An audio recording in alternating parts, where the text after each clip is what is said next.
Today is the start of a new feature called Famous Poems with a Boston Accent.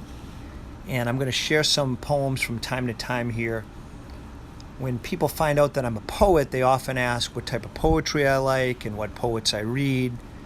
And so I thought this would be a fun way to share some of that. And on top of that, a lot of the work, whether the poems themselves or the poets, have been very influential with my own writing and visual art. And that's definitely true of the first one I picked here. It's titled Dear Jap, and Jap is the nickname for Jasper Johns, who's one of the biggest figures in 20th century art. And his influence is all over my own visual art and all over my own poetry. One of my longest poems ever is titled White Numbers, and it's after one of his paintings. So the poem is titled Dear Jap. It's a letter to Jasper Johns, and it was written by Frank O'Hara, who's probably one of my all-time favorite poets and one of the biggest influences on me becoming a poet. The poem is from the Collected Poems of Frank O'Hara, edited by Donald Allen. And I'm not going to read the whole thing, but I thought it'd be a good way to start off this new feature.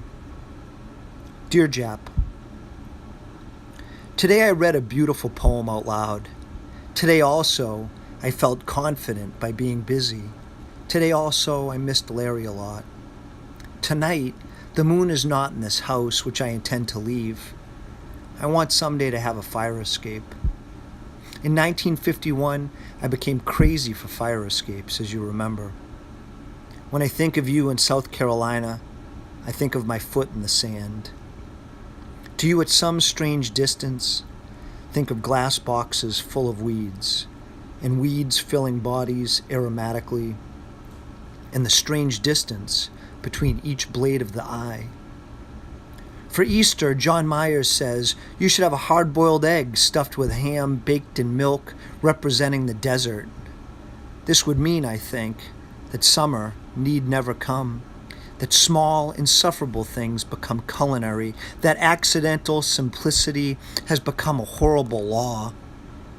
In 1951, I never thought I would find mush around the fire escape. Just an apprehensive thought before I go to sleep. My brother has been bothering me a lot lately.